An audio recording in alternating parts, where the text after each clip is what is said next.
My life used to be a picture of perfect harmony. Or so I convinced myself every single day. Mark and I.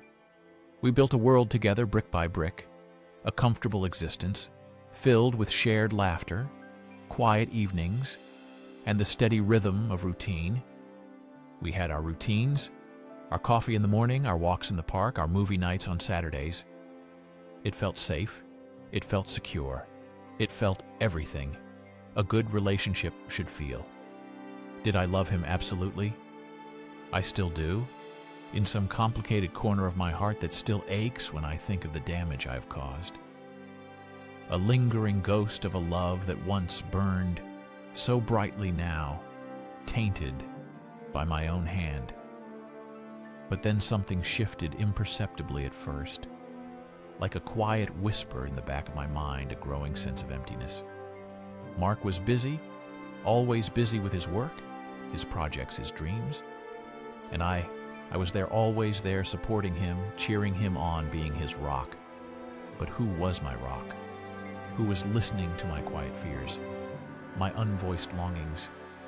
My days began to blur into a monochrome landscape, a series of repeated motions, without true connection, without genuine spark. I felt like an accessory, a beautiful ornament on the shelf of his life, admired but rarely truly seen. My own dreams slowly gathered dust in the attic of my mind, forgotten in the shadow of his ambition. I started to resent the very routines that once brought comfort. The predictability felt like a cage, not a sanctuary. Then Leo entered my world. He was a new colleague at work, full of life, full of an energy that I realized had been missing from my own existence. He saw me not just as Mark's partner, not just as a supporting character in someone else's story. He saw me. He listened when I spoke about my dreams, my forgotten hobbies, my secret desire for something more than routine. His eyes held a warmth, a recognition that felt like a sudden ray of sun. After a long winter, I knew it was dangerous even then. I knew I should have stopped myself from letting him get so close. But the hunger for that attention, that validation, was a powerful force. A current pulling me under a siren song, promising escape from the monotony that had begun to consume me. I told myself it was harmless, innocent, perhaps even healthy to have a friend who truly understood me, someone who spoke my language of quiet yearning. Our conversations started innocently enough: lunch breaks, coffee runs after work. Then they stretched longer. Late-night messages exchanged under the cover of darkness, while Mark slept soundly beside me. My heart pounded every time my phone buzzed with Leo's name. It was a thrill, a secret adventure, a forbidden fruit. I told myself it was harmless, just friendship, just talking, just connecting. But I was lying to myself. I was lying to Mark. I was lying to everyone. Most importantly, I was lying to the woman I thought I was. The thrill was intoxicating, a potent drug, numbing the quiet ache of my conscience. It felt like living again after years of just existing. I began to crave his messages, his laughter, his presence, more than I craved the peaceful stability of my life with Mark. The first time it happened was at a conference out of town, away from our usual lives, away from Mark's watchful eye, away from the familiar comfort of our home. We had stayed late working on a presentation, the only two left in the quiet office building. The air was thick with unspoken words, with a tension that had been building for weeks. We talked for hours about everything and nothing. Then his hand found mine, an electric current shooting through my veins. I did not pull away. I could not. The world outside that room faded away. It was just us two people lost in a moment of reckless abandon. A desperate search for something. We felt we were missing a fleeting connection that felt more real than anything I had experienced in years. The taste of his lips was a betrayal, but also a promise, a moment of intense passion that shattered the illusion of my perfect life and opened a door to a dangerous new reality. Guilt hit me almost immediately, a suffocating wave that threatened to drown me. I cried that night in the lonely hotel room, tears streaming down my face for what I had done, for the betrayal, for the irreversible step I had taken. But even through the tears, there was a strange sense of liberation, a fleeting taste of freedom that I had not felt in years.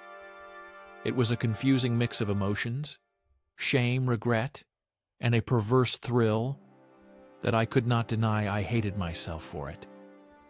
But a part of me also reveled in the secret, the power of it, the escape it offered. It was a dark mirror reflecting a side of me I had kept hidden even from myself, a desperate craving for excitement and attention. Returning home was a nightmare. Every touch, every kiss from Mark felt like a lie, a heavy burden on my conscience. I watched him as he went about his day, oblivious to the secret that was eating me alive. I saw the love in his eyes, the trust he placed in me, and it twisted a knife deeper into my already wounded soul. I became a master of deception, a chameleon blending into my old life while secretly nurturing a new one. Every phone call, every text, every excuse to stay late at work was a carefully crafted lie. It was exhausting, a constant performance that left me drained and hollow. I felt like two separate people living two separate lives. One a loving partner, the other a deceitful stranger. The mental acrobatics required to keep the story straight.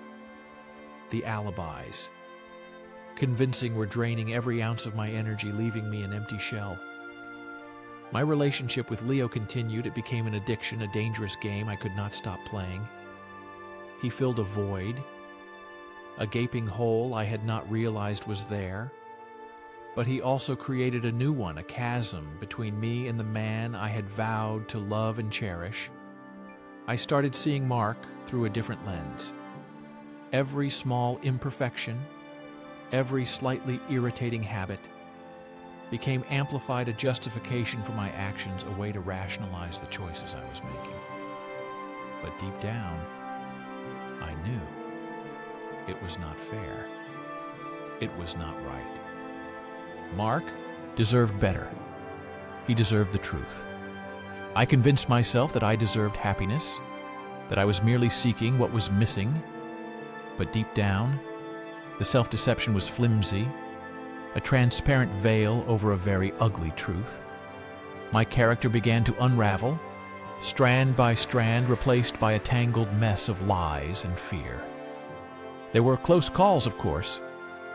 The time Mark almost saw a message from Leo on my phone when I carelessly left it open. The time I almost slipped up and called him by Leo's name during an intimate moment. The paranoia was constant, a shadow following me everywhere I went. I jumped at every unexpected knock on the door, every unknown number on my screen. I was living in a constant state of fear, always on edge, always waiting for the inevitable moment when my world would come crashing down. My sleep was restless, haunted by fragmented dreams of exposure and confrontation. Every innocent question from Mark felt like an accusation, a test of my deceptive abilities. I was a prisoner of my own making, confined by the walls of my deceit. The weight of the secret became unbearable. It was not just about the act itself, but the lies, the constant deceit, the person I had become. I looked at myself in the mirror and did not recognize the stranger staring back. The vibrant woman who once laughed easily was replaced by someone with haunted eyes and a forced smile. The joy in my life was replaced by a gnawing anxiety, the comfort with Mark by a growing distance. I lost myself in the labyrinth of my own making. The path back to who I once was seemed impossibly distant. I longed for the simplicity of honesty, the peace of a clear conscience, but felt trapped in a web of my own weaving. One evening, as Mark spoke about our future, our plans for a house, a family, I felt a sharp pain in my chest. He was building castles in the air with me, the very person who was systematically destroying the foundation beneath his feet. I could not bear it anymore. The silence between my words, the unspoken truth, was a scream in my ears. I knew I had to choose. I knew I had to face the music, no matter how painful the melody would be. The choice was not between Mark and Leo. It was between living a lie and facing the crushing reality of my actions. A choice between two forms of inevitable pain. I sat him down the next day. My hands were trembling, my voice barely a whisper. "Mark, I have something to tell you." The words caught in my throat, the confession burning my tongue. He looked at me, his eyes full of love and concern, sensing the gravity of the moment. And then I spoke. I told him everything, every painful detail, every cowardly act, every moment of weakness. I watched his face crumple as my words pierced through the years of trust we had built. His eyes, those eyes that had always held so much warmth for me, now filled with an icy disbelief, then a raw, heartbroken pain. It was worse than I had imagined, worse than any scenario I had played out in my head. The sound of my own voice articulating the unthinkable crimes against our relationship was sickening, each word a stone falling into a deep, dark well. His silence was deafening, a heavy blanket suffocating me. I wished he would scream, yell, hit me, do anything but that chilling silence. He just sat there, a broken man before me, a man I had broken. The tears came. Then not just mine, but his. A quiet weeping that tore my heart into a million pieces. I had destroyed everything, I had shattered the most precious thing I had ever had. I saw the end of us. Right there, in his tear-stained face, the future we had envisioned crumbling into dust. My world became a kaleidoscope of shattering glass, reflecting only my own monstrous error. I do not know what will happen next. I do not know if we can ever recover from this betrayal, from the irreparable damage I have caused. But I know one thing. I had to tell him. I had to stop the lies. I had to face the consequences of my actions. Even if it means losing him forever, even if it means living with the unbearable pain of my mistakes. I chose truth, however brutal, however devastating. Because the person I was becoming living, that double life, that shadow existence was not me, was not the woman I wanted to be anymore. I wanted to be honest. Even if honesty meant absolute destruction. I wanted to be real again, even if reality was heartbreak. It is a lonely path. I walk now filled with regret and uncertainty, but perhaps it is the only path towards any kind of true redemption. I carry the weight of my choices, a constant reminder of the fragility of trust and the devastating power of a secret heart. The wreckage of my past lies scattered around me, but perhaps in the rubble a new foundation built on brutal honesty can someday emerge.